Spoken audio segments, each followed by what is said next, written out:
Warahmatullahi wabarakatuh. Selamat berjumpa lagi dalam pembelajaran online.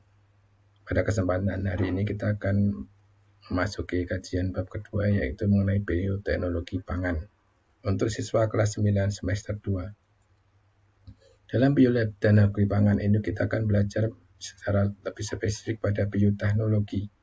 Bioteknologi merupakan pemanfaatan makhluk hidup untuk membantu pekerjaan atau menghasilkan produk bermanfaat bagi manusia.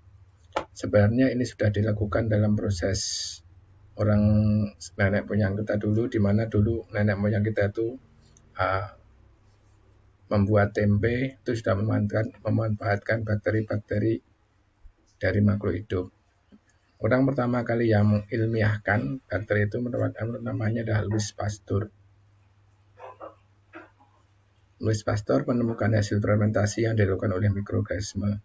Sebenarnya nenek moyang kita itu sudah bisa membuat tape, bisa membuat tempe. Itu merupakan bioteknologi yang sudah sangat maju, tetapi karena belum diilmiahkan makanya belum tercatat. Nah, bioteknologi itu ada dua, bioteknologi konvensional dan bioteknologi modern. Kalau bioteknologi konvensional itu bioteknologi yang menggunakan mikroorganisme sebagai alat untuk menghasilkan produk dan jasa. Biasanya jamur atau bakteri, sehingga memilih produk tertentu, contohnya tape, tempe, oncom, sake, dan lain sebagainya. Kalau bioteknologi modern itu menggunakan teknik rekayasa genetika, yaitu dengan menggunakan produk baru dengan cara membuat sel DNA baru sehingga menambah atau menghilangkan gen tertentu, contohnya organisme transgenik. Nah, ini saya contohkan untuk bioteknologi pangan konvensional. Misalnya ini ini tempe. Nah, bakterinya itu kalau menggunakan mikroskop seperti ini, seperti ada bulat-bulat ini hifa-hifanya. Nah, nama produknya ini tempe, bahan bakunya kedelai. Nah, nama bakteri yang membantu proses pembuatan kedelai dari tempe namanya Rhizopus oryzae. Kemudian bioteknologi modern. Ini ada 5 tahap dalam proses pembentukan rekayasa itu. Pertama, menyiapkan fragmen DNA yang disisipkan pada DNA yang tanaman tertentu. 2. Menyiapkan vektor perantara menggunakan plasmid atau virus. 3. Potongan DNA yang akan disisipkan digabungkan rekombinasi dengan vektor. 4. DNA rekombinan disisipkan pada sel tanaman. Tanaman akan tumbuh menjadi tanaman dengan sifat baru sesuai dengan DNA yang disisipkan. Mungkin ini agak asing, tapi semoga ini kita punya ilmu baru. Nah, keterangan ini kurang lebih akan dijelaskan seperti ini. Pertama,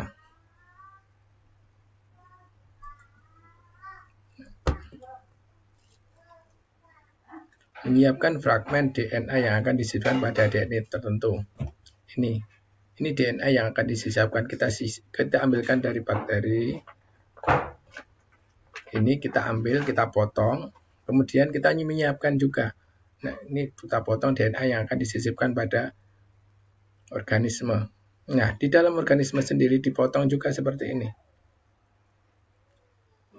Bagian DNA yang akan dipotong menggunakan enzim entriksi. Enzim entriksi ini merupakan enzim pemotong DNA. Kemudian yang ketiga, penyambungan gen dari DNA dari 1 dan 2, di mana DNA yang akan disambungkan dan DNA makhluk hidupnya disambungkan seperti ini. Menggunakan enzim ligase atau enzim untuk mengelemkan antara DNA 1 dan DNA yang 2, namanya DNA ligase. Kemudian yang sudah dipotong ini, plasmid ini, kemudian akan dimasukkan ke dalam sel makhluk hidup. Kemudian sel makhluk hidup itu akan merekombinasi atau memperbanyak diri dalam tumbuhan, dan kemudian baru setelah itu dicangkokkan atau dimasukkan, akan menghasilkan tanaman baru dengan varian yang ada modifikasi antara gen pembawa dan gen yang dicangkokkan. Ini merupakan contoh hasil dari rekayasa genetika pada tanaman Agrobacterium tomemaciens. Saya ulangi lagi, teknologi rekayasa genetika dimulai dari sel bakteri yang akan disisipkan, dipotong dengan menggunakan enzim retriksi. Nah, bagian plasmid yang akan dipotong juga akan disisipkan juga dipotong dengan menggunakan enzim retriksi. Kemudian DNA yang tadi harus dipotong dimasukkan, dijadikan satu ke dalam dengan DNA pada plasmid dengan menggunakan enzim ligase. Enzim ligase ini enzim pengelem. Kemudian setelah beberapa saat, plasmid T ini merupakan gabungan antara DNA yang baru dan DNA yang lama. Dimasukkan pada sel makhluk hidup, sel tanaman. Nah, kemudian sel tanaman akan melakukan regenerasi dengan sel-sel baru. Nah, hasil dari tadi proses rekayasa genetika itu merupakan tanaman transgenik, di mana tanaman yang mengalami perubahan susunan materi genetik sehingga mampu tahan lama dan panen melimpah dan tahan terhadap serangan hama. Contohnya adalah golden rice atau padi emas.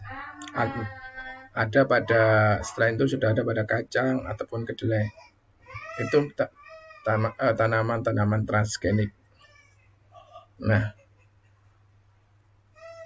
tugas kalian nanti silakan kalian melengkapi teknologi pangan konvensional. Ada 10 jenis bahan makanan yang kalian harus cari, bahan bakunya apa, bakteri yang membantu apa, dan nama produknya apa.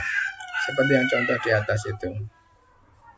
Demikian materi dari bioteknologi pangan pada kesempatan kali ini. Besok kita lanjutkan pada pertemuan yang datang. Terima kasih. Assalamualaikum warahmatullahi wabarakatuh.